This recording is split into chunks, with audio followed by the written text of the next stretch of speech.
Julian was pulling a shot of espresso in the quiet gray light of his kitchen when he reached for a clean towel in the utility drawer and found the second wedding ring. He did not scream. He did not cry. He simply picked up the heavy gold band, rolled it between his thumb and forefinger, and placed it inside his suit pocket. Because by morning, he would understand that the last 3 years of his life had been a meticulously engineered ghost story. The rain against the floor-to-ceiling windows of their Chicago penthouse sounded like television static. Julian loved this apartment.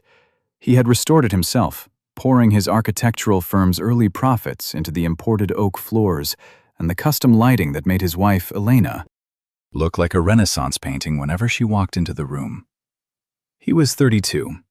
He had sacrificed his 20s, working 100-hour weeks, taking the dullest corporate contracts, so that when he finally married, his wife would never have to worry about the cold mechanics of survival. He was a silent protector. He believed love was an architecture that didn't need to be explained, only maintained. Elena slept in the bedroom down the hall. Her breathing was steady, rhythmic.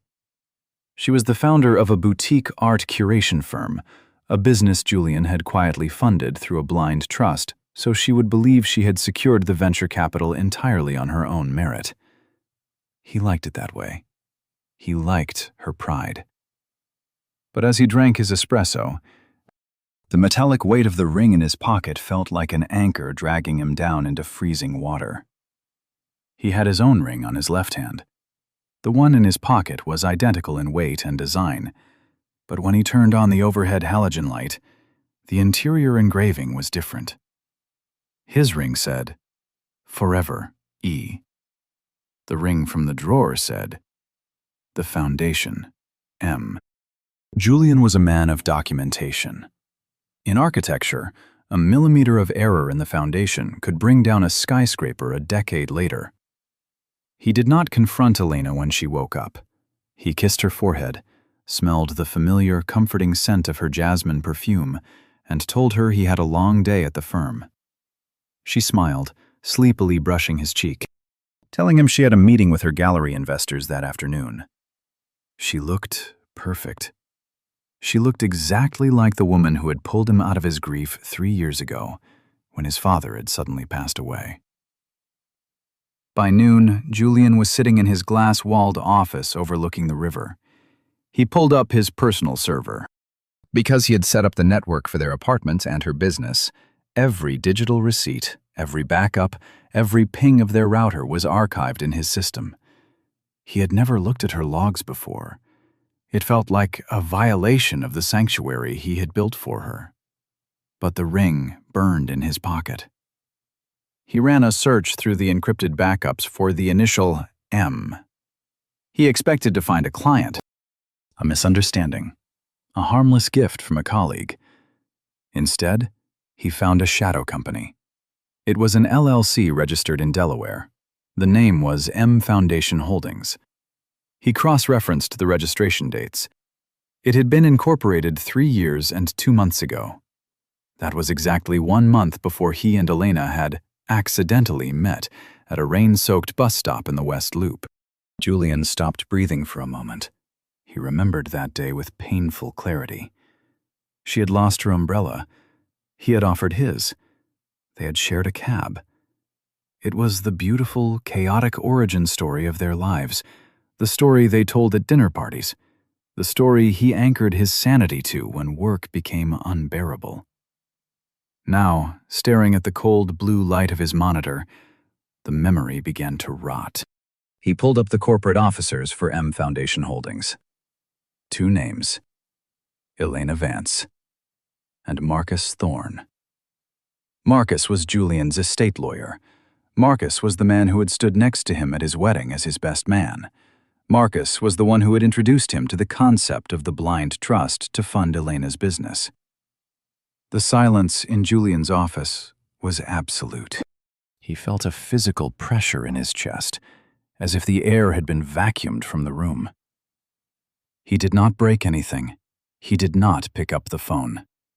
He opened a new folder on his desktop. He named it simply Structural Failure. Then he began to download. He needed to see Marcus. He needed to look at the man's face. That evening, Julian walked into the heavy, leather-scented atmosphere of a high-end bourbon bar where he and Marcus met once a month. Marcus was already there, swirling an amber liquid in a crystal glass. He looked up, his smile wide, his eyes completely clear. He looked like a brother. Julian sat down. They talked about the market, about Julian's new stadium project, about Marcus's upcoming vacation to Japan. The waitress came over to take Julian's order. Marcus didn't miss a beat. He looked at the waitress and said, "He'll have the usual, and can you bring a side of the bruised mint? Elena loves that when we make these at home." Marcus froze. It was a micro-expression, lasting less than a second. The waitress nodded and walked away. Marcus smoothly corrected himself. "When you guys make them at home." "I mean, she mentioned it at the Christmas party." Julian smiled. It was a perfect, terrifying smile. "Yeah," Julian said softly. "She loves the bruised mint." They had never served that drink at the Christmas party. Julian knew this because he had designed the menu himself. Elena didn't even drink bourbon around Julian. She claimed it gave her a headache. Julian went home that night and watched his wife sleep. The betrayal was not a mistake. It was not a sudden moment of weakness. It was a long con. They had targeted him. His father had left him a massive estate, liquid and untouched, and Julian was known in their circles as a man who worked too much and trusted too deeply. They had built a cage around him, made of love and legal documents. For the next 3 weeks, Julian lived a double life. During the day, he was the loving husband and the focused architect. At night, while Elena slept, he mapped their destruction. He used his firm's secure servers to quietly unravel the legal web Marcus had built. The blind trust Julian had used to fund Elena's gallery? Marcus had drafted it so that in the event of a divorce, the gallery and its assets defaulted entirely to the M Foundation. Julian was bleeding money into a bucket he didn't own. But something didn't make sense. If they just wanted his money, they could have filed for divorce a year ago. The trust was already mature. Why was Elena still here? Why did she still wake up early to make him espresso? Why did she hold his hand so tightly when they walked through the city? On a Tuesday afternoon, Julian found the answer, and it broke the world as he understood it. He was auditing the hidden server backups, tracing a series of encrypted voice memos Elena had saved under a file named for a defunct art exhibit. He decrypted the first one. It was Elena's voice, but it lacked the warm, musical cadence she used with him. She sounded exhausted. "Marcus is pushing for the dissolution," her recorded voice said, speaking to herself, a sort of audio journal. "He wants to trigger the divorce clause before the end of the fiscal year. He says we have enough, but he doesn't know. If we do this now, Julian will dig, and if Julian digs, he's going to find out about his father." Julian leaned closer to the screen. The hum of the server room suddenly felt deafening.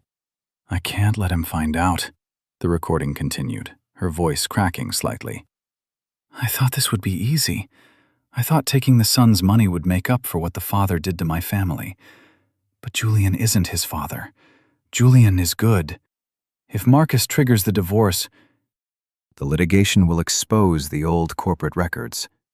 Julian will see that his father was the one who bankrupted my dad. He'll see that his entire inheritance is built on stolen blood. I have to stall Marcus. I have to protect Julian from the truth." Julian sat in the dark. The hidden variable rearranged everything he had learned over the last month. Elena was a thief. She was a liar. She had conspired with his best friend to steal his fortune. But she was also, in some twisted, agonizing way, trying to protect him. She had discovered that Julian's father, The man Julian idolized was a corporate predator who had driven Elena's father to suicide decades ago. Elena had come for revenge, but along the way she had realized Julian was innocent, and she had trapped herself trying to shield him from his own legacy. Some people destroy what they love because they do not believe they deserve it. That is not something to forgive easily, but it is something to understand. But understanding does not stop a demolition. Marcus was still moving forward.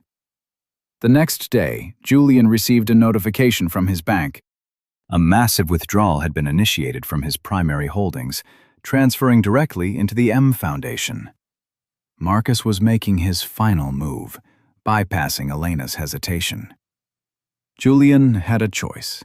He could confront them quietly, save his money, and live with the shattered reality of his father's crimes. Or he could let the architecture collapse entirely on his own terms. Julian chose the Detonator. He did not hire another lawyer. He used his meticulous documentation. Over the next 48 hours, Julian compiled a master file. It contained the server logs, the audio recordings, the trust documents, and the historical records of his father's hostile takeover of Elena's family business. He didn't hide his father's guilt. He embraced it. He bundled the truth of his family's dark history alongside the undeniable proof of Marcus and Elena's wire fraud and conspiracy.